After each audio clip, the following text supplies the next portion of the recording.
Salut à tous, ici Bébane Inoussa et aujourd'hui on va essayer de progresser dans le programme.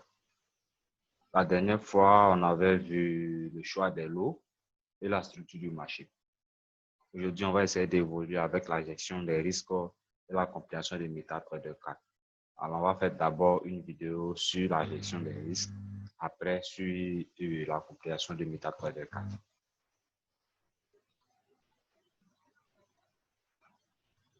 La gestion des risques ou money management en anglais. Alors, la gestion du risque, c'est un pilier fondamental, indispensable à long terme pour tous ceux désireux de faire du trading. Pourquoi? Parce que en trading, il y a des pertes. De temps à autre, on va avoir des pertes sur le marché. Et le plus important est de savoir maîtriser ces pertes et de savoir contrôler ces pertes pour ne pas que ça agisse trop sur notre capital et pour que ça finisse par nous ruiner. Donc, pour ça, on va avoir une injection de risque très rigoureuse et très stricte. Voilà. Deux éléments servent à calculer le lot pour notre trade parce que la gestion des risques, on a des éléments à utiliser, dont notre capital et la taille de notre stop loss. Voilà. Le capital et la taille de notre stop loss vont nous permettre de déterminer le lot qu'il faut utiliser pour notre trade. Voilà. Capital et taille de stop loss. Ici, on a le stop loss. Qu'est-ce que le stop loss? C'est la perte maximale acceptable pour notre trade en plus. La perte maximale acceptable pour notre trade en plus. Donc, cela dépend, la taille du stop loss dépend de notre style de trading, de notre type de trading. Alors, ça peut varier de 10, 20, 30, 100, 200 pips. Tout dépend de notre style de trading. Mais le plus important est de ne pas dépasser les 2% de notre capital. Voilà. Les 2% de notre capital en risque sur notre trade, ou bien sur l'ensemble de notre trade. Par exemple, dans la journée, je prévois lancer 10 trades en moyenne dans la journée. Donc, je dois m'arranger de sorte que mes stop loss des 10 trades ne doit pas, l'ensemble des stop loss des 10 trades ne doit pas dépasser les 2% de mon capital. Au-delà de 2%, ça devient risqué parce que tu peux, en dessous de 2%, tu peux avoir une mauvaise semaine dans laquelle tu vas perdre peut-être 4 jours, 5 jours. Et toute la semaine, ça arrive, hein, ça arrive, tu peux perdre toute la semaine. Mais si vous imaginez, si vous ne risquez que 2% par jour, et durant une semaine, vous aurez perdu que 10% de votre capital. Malgré que vous avez passé une terrible semaine, vous allez perdre au maximum 10% de votre capital. Et vous allez avoir suffisamment d'argent pour vous refaire sur le marché plus tard. Mais si vous risquez plus que ça par trade, il y a de fortes chances que vous perdez 50% ou bien la totalité de votre capital. Donc, c'est indispensable et très, très important de respecter les 2% de risque de notre capital par trade ou sur un ensemble de trades. Voilà, donc, on va essayer de voir par exemple. Ici, par exemple, on a un capital de $1000, un capital de $1000 et 2% représente $20. Alors, donc, les 2% qu'on va risquer sur les $1000 représentent $20. Donc, pour un trade où le stop loss est fixé à 20 pips, voilà, ça, on a pris ça de manière aléatoire, 20 pips par exemple. Et comment on fait pour avoir un lot adapté à notre trading? Ici, par exemple, si on a un stop loss à 20 pips et on a un capital et on a un 2% à $20, on a vu les lots, on sait que non, un lot mini correspond à $1 par pips. Voilà, un lot mini correspond à $1 par pips.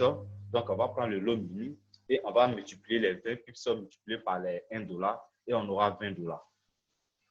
Donc, avec un lot mini, qui correspond à $1 par pips et les 20 pips de stop loss, on aura $20 en les multipliant.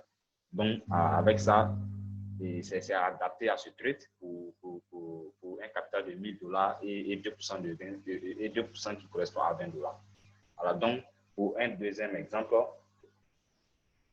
voilà, donc, ici, par exemple, on a toujours les $1000 et on a nos 2% qui correspond à $20.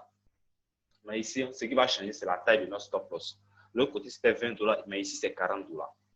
Voilà, $40. Donc, $40, quel est notre choix de lot? On a vu les lots micro, on a vu les lots on a vu les lots standards. On sait qu'un lot micro correspond à 1 centime par dollar. Par pips, pardon, 1 centime par pips. Voilà, un lot micro correspond à 1 centime par pips. 2 lots micro correspondent à 2 centimes par pips. 3 lots micro, 3 centimes. Ici, on a pris 5 lots micro qui correspondent à 5 centimes par pips. Ici c'est le volume. Voilà, c'est l'indication de la valeur de micropips, pas la valeur monétaire. Voilà, mais ça, c'est le volume. On verra plus tard sur notre MetaTrader 4. Donc, ça, c'est le volume qui est là. Mais les $1 et 1 centime par pips, ça, c'est la matérialisation financière. Voilà. Donc, ici, par exemple, notre 5 lots micro correspond à 5, correspond à 5 centimes par pips. Donc, si vous voyez, on a 5 centimes ici par pips et on a 40 pips. Si on multiplie les 40 par 5 et centimes par pips, on revient à nos $20. On revient à nos $20. Ça, c'est un peu mathématique. Voilà, si vous ici, comme c'est un petit exemple, on va passer dessus. Sinon, c'est un peu mathématique. Et si on prend 5 centimes, et je pense que c'est multiplié par 40, on aura 20. On aura 20. Donc, ça va faire $20. Donc, c'est un peu ça et la gestion de risque. Je vais revenir là-dessus encore. Ne jamais dépasser les 2% de notre capital en risque. C'est très, très important.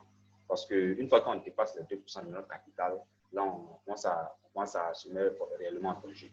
On commence à se remettre réellement en danger. Et le trading, ce n'est pas un sprint, c'est un marathon. Ce n'est pas un sprint, c'est un marathon. Et si quiconque veut devenir riche du jour au lendemain, je pense que